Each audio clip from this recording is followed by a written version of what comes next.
Line Arabian dates. இப்போ அது line லயனா டே. இது தரும் ஆரோக்கியம் இயற்கையானது. லயனா பிரீமியம் டேட்ஸ். எந்த சமையலும் ருசி தேடும் ரகசியம். 20 ரூபாய். குக்கர் விசில மறந்து உணவு வீணாகி போச்சா?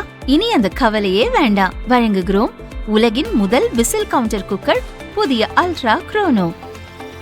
அல்ட்ரா என்றால் ஆரோக்கியம். வணக்கம். செய்தி சுருக்கம். எல்லாரும் முட்டாள்கள். கைதாகி வேனில் இருக்கும்போது உதயநிதி விட்ட வார்த்தைகள். பெண்கள் தொடர்பாக இரட்டை அர்த்தத்தில் அவதூறாக பேசியதாக எதிர்க்கட்சித் தலைவர் உதயநிதியை போலீசார் கைது செய்தனர். கைதாகி போலீஸ் வேனில் அழைத்து சென்றபோது நான் யாரையும் பெயர் குறிப்பிட்டோ தவறான எண்ணத்திலோ பேசவில்லை. இவர்கள் எல்லாரும் முட்டாள்கள். வழக்குகளை எதிர்கொள்வேன் என உதயநிதி கூறிச் சென்றார். What was my statement? I didn't name anybody. I didn't talk in any bad taste. The protest was. Are you ready to face the consequences? Yeah, I'm ready to face the consequences. I'm not afraid of all these arrests and all. We are ready to face the consequences. No, I don't think they have so much brain. These people are just a bunch of idiots. So I will face the consequence. Thank you. பாதி வழியில் பிளானை மாற்றிய police. Sengipatti ஸ்டேஷனில் உதயநிதியிடம் விசாரணை. தஞ்சையில் நேற்று நடந்த திமுக ஆர்ப்பாட்டத்தின் போது எதிர்க்கட்சித் தலைவர் உதயநிதி இரட்டை அர்த்தத்தில் சர்ச்சைக்குரிய வகையில் பேசியது சர்ச்சையானது. இதுகுறித்து தஞ்சாவூர் கிழக்கு காவல் நிலையத்தில் தாவேக மகளிர் அணி சார்பில் புகார் அளிக்கப்பட்டது.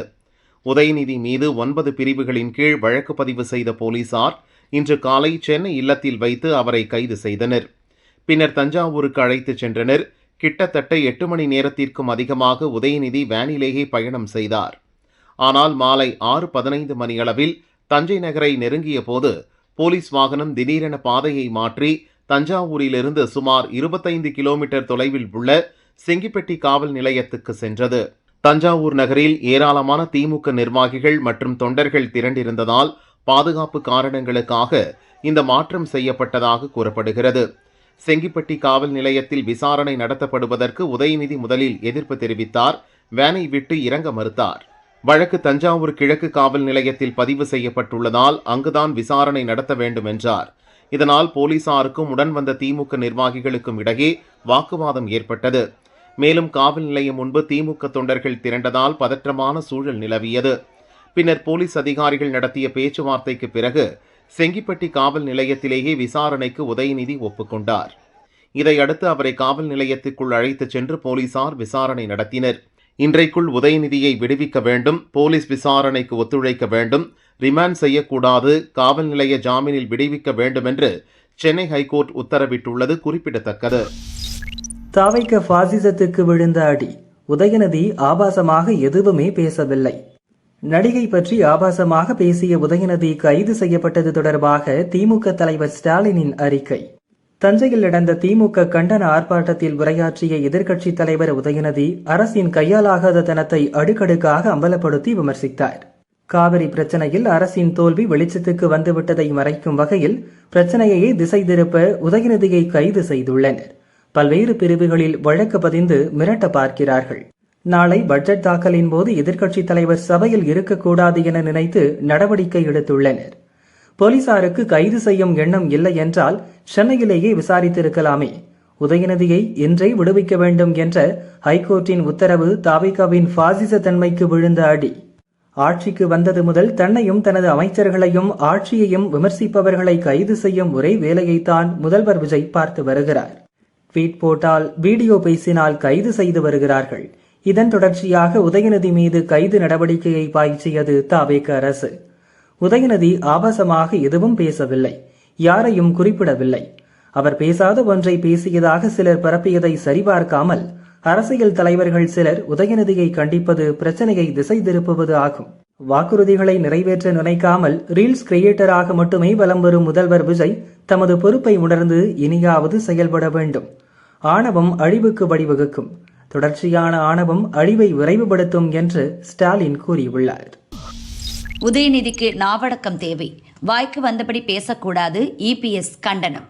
அதிமுக பொதுச் செயலாளர் பழனிசாமியின் அறிக்கை. உதயநிதிக்கு நாவடக்கம் தேவை என்பதை பல ஆண்டுகளாக கூறி வருகிறோம். தாம் வகிக்கும் பொறுப்பின் மாண்பு அறியாமல் அவர் தொடர்ந்து வாய்க்கு வந்தபடி பேசுவதும் பெண்களை இழிவாக பேசுவதும் வன்மையாக கண்டிக்கத்தக்கது. அவரது பேச்சுக்கு வழக்கு பதிவது என்பது வேறு. நாளை பட்ஜெட் கூட்டத்தொடர் துவங்கும் நிலையில் எதிர்க்கட்சித் தலைவரை அரசு கைது செய்ய துடிப்பது ஏன்? இது வழக்கை தாண்டிய அரசியல் பின்புலம் கொண்டதோ என்ற சந்தேகத்தை ஏற்படுத்தியுள்ளது. எதிர்க்கட்சித் தலைவர் இல்லாமல் சட்டசபையை நடத்த வேண்டும் என்ற எண்ணத்தில் இந்த அரசு செயல்படுவது கண்டனத்திற்குரியது என பழனிசாமி கூறியுள்ளார். உதயநிதி கைது எதிரொலி திமுக தாவேகா பயங்கர மோதல், போர்க்களமானது தஞ்சை. தஞ்சாவூரில் நேற்று திமுக சார்பில் நடந்த ஆர்ப்பாட்டத்தில் கலந்து கொண்டு பேசிய எதிர்க்கட்சித் தலைவர் உதயநிதி பெண்களை அவமதிக்கும் வகையில் பேசியது சர்ச்சையானது.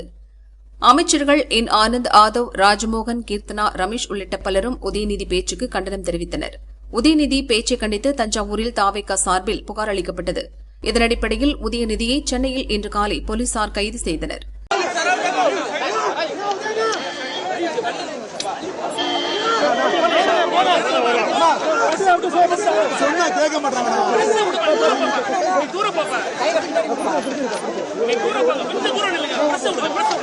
உதயநிதி கைது செய்யப்பட்டதற்கு எதிர்ப்பு தெரிவித்து தஞ்சாவூர் ரயிலடி பகுதியில் திமுக மத்திய மாவட்ட செயலாளரும் எம்எல்ஏவுமான துரை சந்திரசேகரன் தலைமையில் தொண்டர்கள் மறியலில் ஈடுபட்டனர்.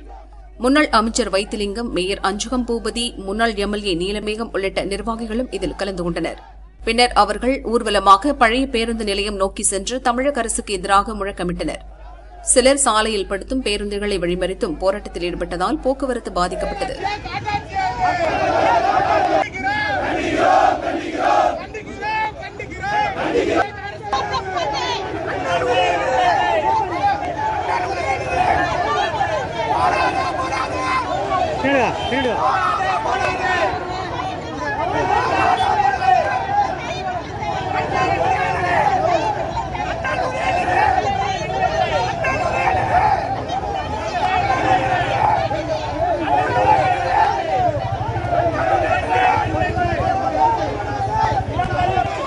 அதே நேரத்தில் தமிழக வெற்றிக் கழகத்தினரும் அதே பகுதியில் கண்டன ஆர்ப்பாட்டத்தில் ஈடுபட்டிருந்தனர்.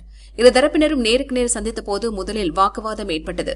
பின்னர் வாக்குவாதம் முற்றி செருப்பு மற்றும் கற்களை வீசி ஒருவரை ஒருவர் தாக்கிக் கொண்டனர்.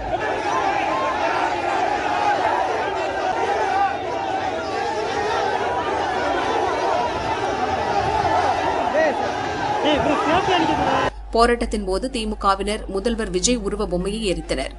இதற்கு பதிலடியாக தாவேகாவினர் உதயநிதி ஸ்டாலின் படத்தை தரையில் போட்டு காலால் மிதித்து எதிர்ப்பு தெரிவித்தனர். விரைந்து வந்த போலீசார் இருதரப்பினரையும் பிரித்து நிலைமையை கட்டுக்குள் கொண்டு வந்தனர். இதனால் தஞ்சாவூர் பழைய பேருந்து நிலையம் மற்றும் அண்ணா சாலை பகுதி முழுவதும் நீண்ட நேரம் பதற்றமான சூழல் நிலவியது.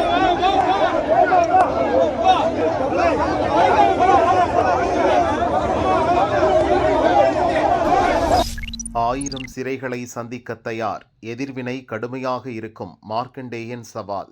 முதல்வர் விஜய்க்கு மிரட்டல் விடுத்த வழக்கில் கைது செய்யப்பட்ட விளாத்திக்குளம் திமுக எம்எல்ஏ மார்க்கண்டேயன் ஜாமீனில் விடுதலையானார். சிறையில் அடைப்பதால் திமுகவின் குரலை ஒடுக்க முடியாது என்றார். சிறையில் அடைத்ததினால் என்னுடைய கருத்துக்களை மடக்கிவிட முடியும், என்னை ஒடுக்க முடியும் என்று நினைத்தால் 1000 சிறைச்சாலைகளை சந்திப்பதற்கு திராவிட முன்னேற்ற கழகத்தைச் சேர்ந்தவர்கள் தயாராக இருக்கிறார். முத்துவேல் கருணாநிதி ஸ்டாலின் அவர்கள் 5 ஆண்டு காலம் தமிழ்நாட்டு மக்களுக்கு வரலாற்று சிறப்புமிக்க ஆட்சியை கொடுத்தார்கள். இன்று 3 மாத காலத்திற்குள் தமிழ்நாடு மிகப்பெரிய அளவிற்கு வன்கொடுமை நடந்து கொண்டிருக்கிறது. இன்று சட்டத்தை இயற்றக்கூடிய, சட்டத்தை பேசக்கூடிய, கருத்துரிமைகளை பேசக்கூடிய சட்டமன்ற உறுப்பினர் எந்த விதமான காரணங்களும் இல்லாமல் சிறையில் அடைக்கப்பட்டிருக்கிறார். ஆனால் நாட்டின் வீதிகளில் கொலை, கொள்ளை, கற்பழிப்பு, பெண்களுக்கு பாதுகாப்பின்மை, காவேரியில் தண்ணி இல்லாமல் உழவர் பெருமக்களினுடைய கஷ்டம் என்று நாடு முழுவதும் 3 மாத காலத்தில் அவலப்பட்டுக் கொண்டிருக்கிறது. ஒரு காலத்தில் சுதந்திரத்திற்காக கடுமையான விளைவுகளை நம் தலைவர்கள் சிறைச்சாலையில் சந்தித்தார்கள், விசா கொடுமையை சந்தித்தார்கள், இந்தி எதிர்ப்பிலை சந்தித்தார்கள். இப்போது ரீல்ஸ் ஆட்சியும் சினிமா கொடுமையையும் கண்டித்து உண்மையான ஜனநாயகம் மலர்வதற்கு நாங்கள் என்றும் போராடுவதற்கு தயாராக இருக்கிறோம். சிறை கதவுகளினுடைய கம்பிகள் எங்களை ஒடித்துவிட முடியாது, நாங்கள் நிமிர்ந்து நிற்கிறோம். நாங்கள் யாருக்கும் எங்களுடைய இளம் தலைவர் இன்னைக்கு தான் செய்தித்தாளில் படித்தேன், சிறைச்சாலைகள் கூட ஸ்கிரீனில் பல்வேறு இதெல்லாம் தேவர் திருமகனுக்கு தான் வாய்ப்பூட்டு சட்டம் போட்டு பேச விடாமல் பண்ணதெல்லாம் பார்த்தேன். எங்களுக்கு சிறைச்சாலைக்குள்ள செய்திகளை கூட படிக்கிறதுக்கு ஸ்க்ரீனில் எல்லாத்தையும் எடுத்து அனுப்பியிருக்கிறாங்க. இருந்தாலும் கூட நாளை சட்டமன்றம் கூட போகிறது. இவர்கள் எங்களெல்லாம் இப்படியெல்லாம் அடுக்கி ஒடுக்கிட்டா சட்டமன்றத்தில் பேசிட மாட்டோம்னு நினைக்கிறாங்க. மிக கடுமையான எதிர்விளைவுகளை நாங்கள் கொடுப்போம். ஜனநாயக கடமையை திமுக ஆற்றும். திமுக தொண்டர்கள் வீறு கொண்டு இருக்கிறார்கள். சட்டமன்ற உறுப்பினர்கள் பங்கேற்க கூடாது அப்படின்னு சொல்லிதான் தமிழக வெற்றி கழக அரசு இப்படி பண்ணிட்டு இருக்குதா? நானே ஒரு விஷயம், இப்ப ஸ்டீல் பாடின்னு சொல்றாங்க. ஸ்டீல் பாடினா ஸ்டீல்ல பாடி இருக்குமா? இரும்பு மனிதர்னு சொல்றாங்க. இரும்பு மனிதர்னா இரும்புல மனிதர் இருக்க முடியுமா? சட்டமன்றத்தின் கதவை முதலமைச்சர் மூடுவேன் என்று சொல்கிறார். மூடுகிற போது அது ஜனநாயகத்தினுடைய உரிமை. இதுதான் கொஸ்டின் ஆஃப் லா. இந்த நாட்டினுடைய சட்டத்தையே கேள்வி கேட்கக்கூடிய உரிமை நமக்கு இருக்கிறது. அப்ப நம்மளுடைய வட்டார வழக்கு ஏற்கனவே யுத்த பூமி நம்ம தூத்துக்குடி மாவட்டம் விளாத்திக்குளத்துல தான் எல்லா சுதந்திர போராட்ட வீரர்களும் இருக்கிறாங்க. உரிமையை விட்டு கொடுத்ததற்கு பிறகு என்ன பண்றது? அதனாலதான் வார்த்தைகள் பருமனாவதற்கு பல்வேறு காரணங்கள் இருக்கிறது. முதலமைச்சர் அவர்கள் இன்று ரீல்ஸ்ல முதலமைச்சராக வந்துட்டார். ரியல் முதலமைச்சராக இருக்கிற அளவிற்கு அவர் பக்குவமாக பேசி கத்துக்கொண்டால் எல்லாமே சரியா இருக்கும். பங்கிப்பூரில் பாஜக கோட்டை சரிந்ததன் எதிரொலி. மோடி நிதிஷ் ரகசிய ஆலோசனை. பீகார் மாநிலத்தில் கடந்த 31 ஆண்டுகளாக பாஜகவின் கோட்டையாக கருதப்படும் பங்கிப்பூரில் நிதின் நபின் எம்எல்ஏவாக இருந்தார். அவர் பாஜக தேசிய தலைவராக தேர்ந்தெடுக்கப்பட்டதோடு ராஜ்யசபா எம்பியாகவும் தேர்ந்தெடுக்கப்பட்டார். அதனால் அவர் எம்எல்ஏ பதவியை ராஜினாமா செய்தார். இதையடுத்து பங்கிப்பூர் தொகுதிக்கு இடைத்தேர்தல் நடைபெற்றது. அதில் ஜன்சுராஜ் கட்சி சார்பாக முதல் முறையாக களம் கண்ட பங்கிப்பூர் தொகுதி வேட்பாளரும் பிரபல தேர்தல் உத்தி வகுப்பாளருமான பிரசாந்த் கிஷோர் வெற்றி பெற்றார். இது பீகார் அரசியலில் பெரும் பரபரப்பை ஏற்படுத்தியது. இந்நிலையில் ஜனதா தளம் தலைவரும் ராஜ்யசபா எம்பியுமான நிதிஷ்குமார் பிரதமர் மோடியை சந்தித்து பேசியுள்ளார். பார்லிமெண்ட் வளாகத்தில் இந்த சந்திப்பு நடந்தது. சந்திப்பின் போது மத்திய அமைச்சர் ராஜீவ் ரஞ்சன் சிங், ராஜ்யசபா எம்பியும் ஐக்கிய ஜனதா தளம் தேசிய செயல் தலைவருமான சஞ்சய் குமார் ஜா ஆகியோர் உடனிருந்தனர். பார்லிமெண்ட் வளாகத்தில் உள்ள பிரதமர் அலுவலக அறைக்கு சென்று மரியாதை நிமித்தமாக சந்தித்து பேசியதாக நிதிஷ்குமார் கூறினார். இந்த சந்திப்பு குறித்து பீகார் மாநில பாஜக அறிக்கை ஒன்றை வெளியிட்டுள்ளது. அதில் தற்போதைய நிலைமையில் இருக்கும் சமகால பிரச்சினைகள் குறித்து பேசப்பட்டன. நிதிஷ்குமாரின் அனுபவம், வழிகாட்டுதல் எப்போதும் எங்களுக்கு உத்வேகம் அளிக்கிறது என்று குறிப்பிடப்பட்டுள்ளது. PM மோடி வீடியோவில் கை வைத்த மெட்டா, மார்க் ஜூக்கர்பெர்க் மன்னிப்பு கேட்கணும். நீட் வினாத்தாள் கசிவை கண்டித்து டெல்லி ஜந்தர் மந்தரில் கடந்த மாதம் கரப்பான்பூச்சி ஜனதா கட்சியினர் போராட்டத்தில் ஈடுபட்டனர். இது தொடர்பாக கடந்த 28 ஃபேஸ்புக்கில் வீடியோ வெளியிட்ட பிரதமர் மோடி மாணவர்களுக்கு அறிவுரை கூறினார். இந்த வீடியோ திடீரென ஃபேஸ்புக்கிலிருந்து நீக்கப்பட்டது. எனினும் சில மணி நேரங்களில் அந்த வீடியோ மீட்டெடுக்கப்பட்டது. இது தொழில்நுட்ப கோளாறு என குறிப்பிட்ட ஃபேஸ்புக் நிர்வாகம் மன்னிப்பும் கோரியது. இதற்கிடையே தகவல் தொடர்பு தொழில்நுட்ப விவகாரங்களுக்கான பார்லி நிலைக்குழு கூட்டம் அதன் தலைவரும் பாரதிய ஜனதா லோக்சபா எம்பியுமான நிஷிகாந்த் துபே தலைமையில் நடந்தது. சமூக ஊடகமான ஃபேஸ்புக்கில் பிரதமர் மோடியின் வீடியோ நீக்கப்பட்ட விவகாரத்தில் அதன் தாய் நிறுவனமான மெட்டாவின் தலைமை நிர்வாக அதிகாரி மார்க் ஜூக்கர்பெர்க் மன்னிப்பு கோர வேண்டும் என பார்லி நிலைக்குழு பரிந்துரைத்துள்ளது. இதுகுறித்து மின்னணுவியல் மற்றும் தகவல் தொழில்நுட்ப அமைச்சகத்தின் செயலாளர் எஸ். கிருஷ்ணன் கூறியதாவது: பிரதமர் மோடி வீடியோ நீக்கப்பட்ட விவகாரத்தில் விளக்கம் அளிக்க ஆகஸ்ட் 5, 6 தேதிகளில் மெட்டா நிறுவன குழுவை இந்தியாவிற்கு அரசு அழைத்துள்ளது. மெட்டா போன்ற முன்னணி தொழில்நுட்ப நிறுவனங்கள் திட்டமிட்டபடி செயல்படுவதை உறுதி செய்ய வேண்டும். முக்கிய கணக்குகள் மீதான தவறான நடவடிக்கை குறித்து மெட்டா குழுவிடம் அரசு கேள்வி எழுப்ப உள்ளது என கிருஷ்ணன் கூறினார்.